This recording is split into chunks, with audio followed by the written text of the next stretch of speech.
E o João Felipe, o estagiário, escreveu o seguinte: pergunte ao palhaço Sou eu. o que ele acha do Marquês de Pombal e do escritor americano Oliver Green. Beijos, família. Vamos lá. Pombal, 1755, acontece o terremoto de Lisboa, que está no início do quadrinho do Pedro I aqui. Bem no início. Se tu pegar aqui, tem a descrição de como que aconteceu o terremoto de Lisboa. Quando acontece o terremoto de Lisboa, cidade destruída, um terremoto de 9 graus na escala Richter na Europa. Nunca mais isso aconteceu. 9 graus, imagina. Durante uns 3 minutos ali, a cidade ficou sacolejando. Morreu um monte de gente, 90 mil pessoas mais ou menos morreram. E o rei Dom José I chama Pombal para fazer a gestão da reconstrução da cidade. Pombal aproveita essa oportunidade para ganhar protagonismo político. Começa a entrar na política, começa a querer... Ele não era de uma família nobre, ele começa a querer mandar mais do que os nobres. Pombal... O rei Dom José I tinha um amante, e lá vem revista Caras, agora fofoca. Fofoca. O rei Dom José I tinha um amante, mas ele não podia visitar a amante na carruagem real. Porque se ele fosse, todo mundo na rua sabia que ele estava aprontando.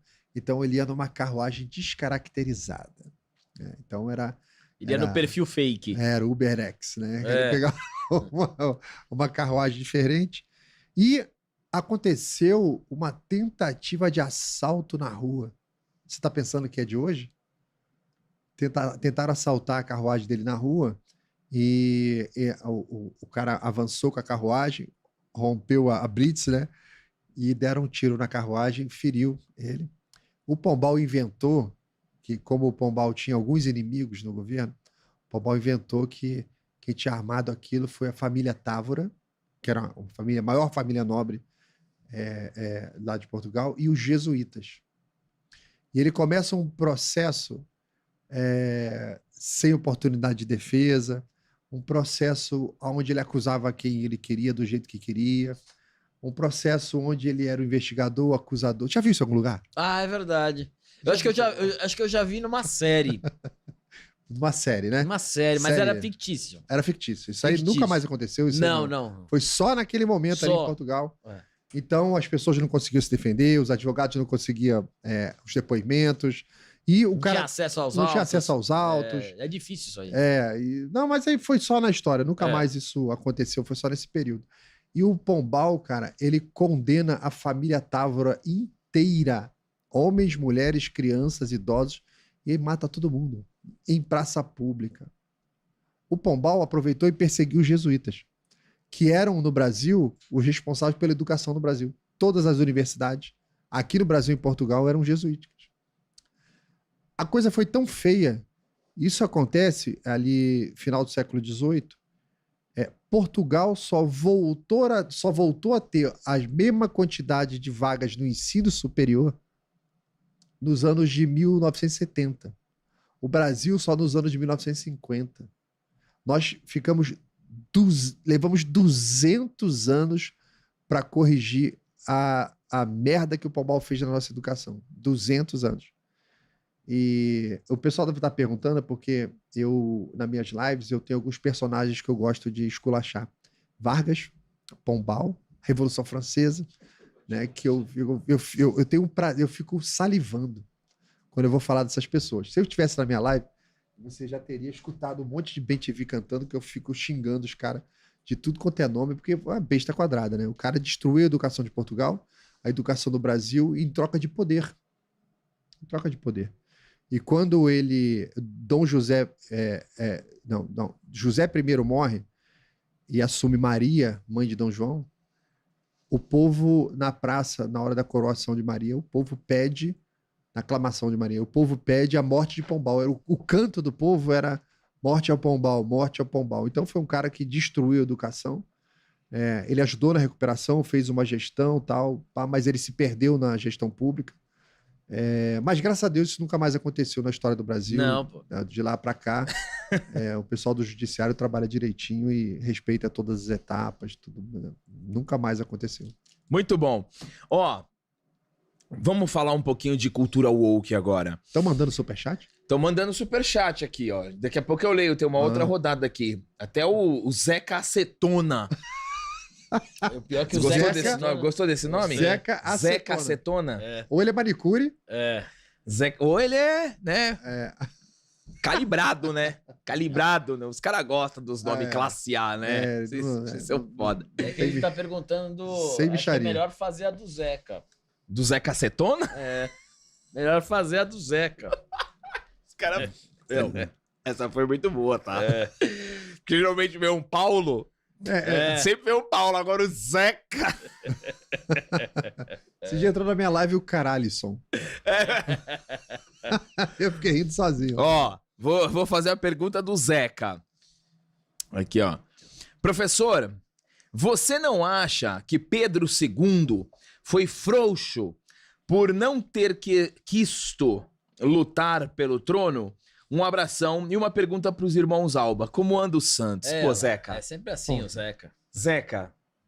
Tá sem graça, Zé. A gente foi ontem. A gente tava lá ontem. Foi ontem meu no Deus. jogo. Ah, é? Jogo com quem? Como é que foi? Ceará. Ceará. Será? E aí, quanto é que foi? Não sei. Foi 0x0, graças a Deus e o goleiro do Santos.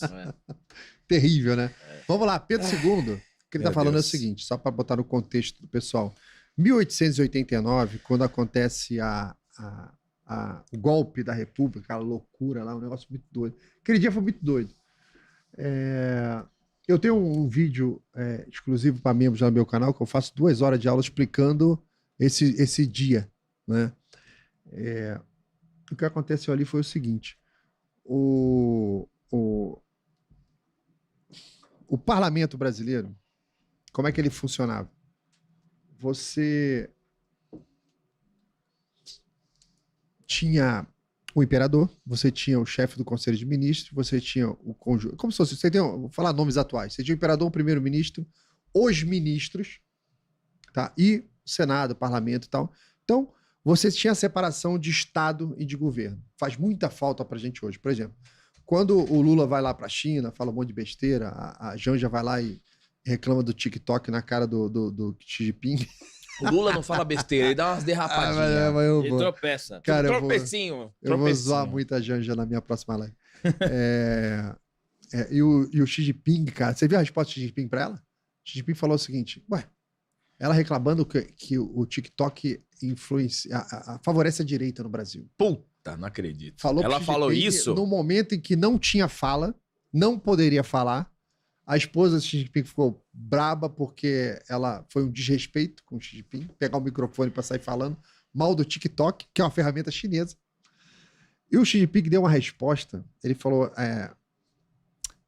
vocês são independentes, regulem, censurem, tire do ar, faz o que vocês quiserem.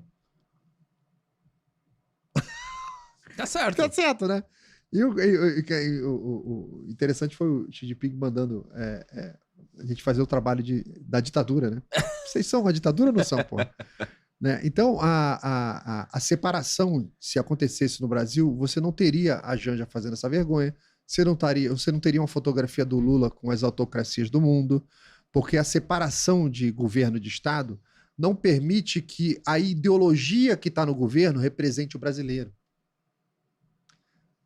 O Estado é aquilo que é perene.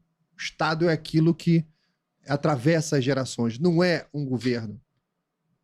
Então, o Brasil juntou isso na Constituição de 1891, na figura do presidente da República. Foi péssimo para o Brasil, péssimo, até hoje. Então, você vê que cada governo interfere no Estado, mexe nas estruturas do Estado, mexe o tempo todo, né? Então, quando chegou ali no 1889, naquele mês do golpe, sentou o Visconde de Ouro Preto com o Dom Pedro II para conversar sobre a monarquia 3.0, lembra que eu comentei? Sim. E a proposta era o seguinte, descentralização. Os estados teriam independência financeira, os estados teriam independência educacional, os estados teriam independência na arrecadação de imposto. Eles tinham todo um planejamento de reconstruir a educação brasileira. Isso já visando, e a Revolução Industrial já estava bombando na sua segunda fase, já visando, nós temos que preparar melhor as pessoas para poder ingressar nesse tal de indústria. É como se hoje fosse inteligência artificial. Temos que preparar o cidadão para que ele entre. Nós temos que ajudar a alocação do ex-escravo no campo. Tem que ter financiamento, tem que fazer uma linha férrea, chegar lá na propriedade dele. Você tinha uma série de propostas de levar o Brasil para um outro patamar. Só que quando o Ouro Preto chega no Senado e faz... Isso era obrigatório, isso eu acho bonito, né? O governo, quando vai fazer uma coisa, ele tinha que ir lá no Senado apresentar para o Senado. O Senado pode concordar ou não. E o Ouro Preto, ele tomou uma vaia no Senado com a proposta e alguém gritou lá, Viva a República. O Ouro Preto voltou, ele já tinha saído. Aí ele volta, o baixinho era brabo, ele volta a falar assim, Viva a República não. Meio que deu um pito nos caras. Cara, sejam adultos, cara. Porra, olha só, nós estamos aqui num regime que permite que a gente debata tudo. Metade dessas propostas são de vocês. A gente está implementando. Então, vocês querem a mudança ou vocês querem o poder para dizer que foi você que fez? Quando ele conta isso para Pedro, chega a notícia para Pedro II, Pedro II fica puto. Porque ele fala, pô, perdemos aqui dias, cara, montando um baita de um projeto que vai ser ótimo para o Brasil. Sabe o que eu vou fazer? Vamos fazer o seguinte, vamos deixar o povo decidir. Pedro II tinha esse poder, ele dissolve o parlamento, manda todo mundo embora, demitido, convoca novas eleições. Falou, vamos fazer o seguinte, esse é um projeto liberal. O Partido Conservador não gostou, só tinha 3 republicanos lá, de 130 tinha 3 só. E vamos ver o que o povo vai dizer nas urnas. Você publica no jornal, olha, o projeto era esse e tal. Aí vem a eleição, aí de 3 republicanos passa para 2, o republicano era tipo o PCO da época, né? Só 2 voltaram, perderam um deputado, conservadores uns 7, cara, 120 deputados liberais eleitos. Olha a pancada que foi da reação popular. 120. E estava decidido, foi aprovado esse projeto de descentralização e tal, que hoje, você pega aí o Luiz Felipe de Orleans Bragança falando, tá falando a mesma coisa. Centralização, voto distrital puro, esse tipo de coisa. Então começou das províncias, aí começaram esses deputados eleitos se locomover para a capital. Demorava muito tempo você viajando, semanas às vezes, né? 1 semana, 2 semanas. Então, esses deputados estavam vindo pelo mar, Gaspar Silveira Martins estava vindo pelo mar, outros estavam vindo por terra. Por quê? Dia 20 de novembro ia assumir o novo parlamento para implementar todas essas mudanças da monarquia 3.0. Isso está na história. Tudo que eu estou contando aqui é registrado. Tá? Aí você começa a entender aquela correria maluca do Deodoro com aquela turma dele lá, dos golpistas positivistas, para dar o golpe. Porque o relógio estava caminhando.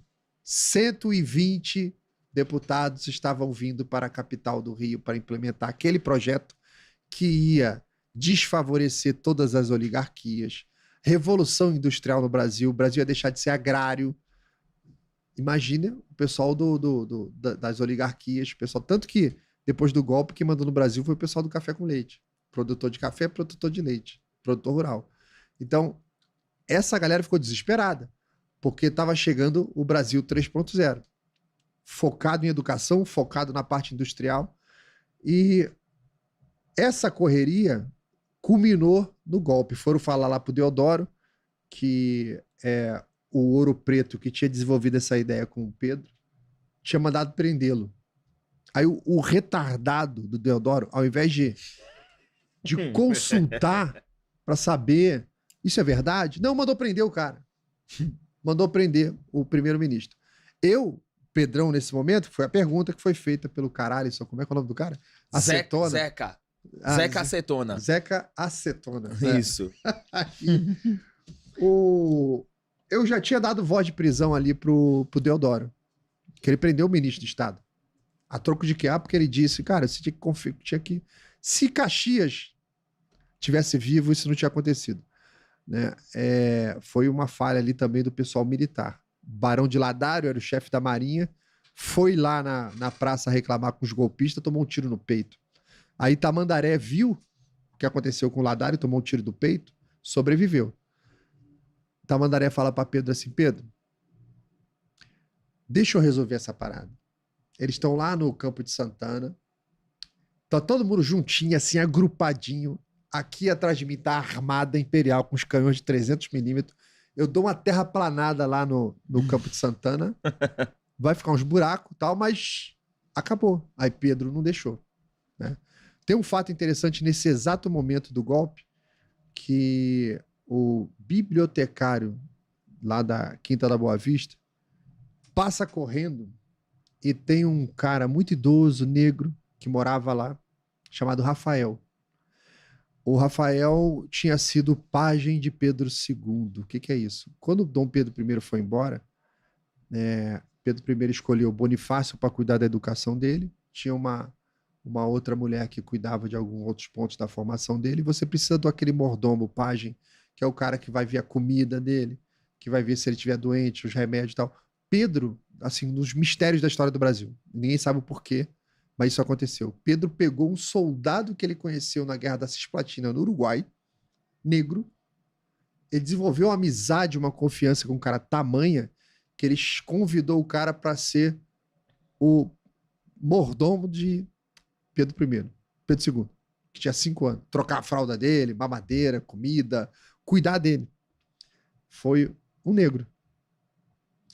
E o Rafael, quando acontece o golpe, em 1889, só, Pedro foi embora em 1831. Eu estou falando aqui de mais de 60 e tantos anos depois. O Rafael já tinha lá seus 80 anos, ele viu o bibliotecário passando correndo. Ele pergunta: seu maluco, por que você está correndo tanto? E o bibliotecário fala: Rafael, expulsaram Pedro II do Brasil, deram um golpe, a família real vai ser expulsa do Brasil. O Rafael fica com uma raiva, ele tava com a bengalinha dele ali, ele pega a bengala dele tremendo, aponta pro céu e amaldiçoa quem fez aquilo pelo Brasil, pela família real, e cai morto. Ele morreu ali, na calçada. A única morte do 15 de novembro de 1889 foi do Rafael, o único que morreu. O Barão de Ladário com tiro do peito sobreviveu. A única morte foi o pajem, que é um personagem da história, contado no livro do Múcio Teixeira. O Rafael era um negro na Quinta Imperial. É o único livro dele, o único livro. Mais uma dessas falhas da filmografia brasileira. Baita de um personagem que acompanhou Pedro II a maior parte da vida, participando de tudo. A gente não tem. Então, neste momento, Tamandaré quis reagir, Isabel quis reagir. O Conde D, que era esposo de Isabel, francês, criado nas melhores cavalariças da França, tinha lutado na Guerra do Paraguai, era um soldado também, muito fiel ao imperador, falou: eu vou para o interior, junto os exércitos, a tropa fiel, e a gente retoma o Rio de Janeiro. Pedro II não deixou. E ele tinha conhecido a República Americana, gostava muito do modelo americano, e ele meio que permitiu naquele sentido de que se vier o que tem nos Estados Unidos é bom para o Brasil. E ele meio que resolve não lutar. Errou. Fazia parte das suas obrigações do cargo lutar pelo regime. Se fosse alterado, deveria ter sido pelo Senado, pelo parlamento, e não por um golpe militar. Deveria ter reagido contra todos. Então, você veja, o cara que tem uma vida perfeita, 49 anos de serviço público, no último momento errou de uma maneira grosseira. E é verdade. O que o Acetona perguntou aí, se ele falhou nesse momento, falhou.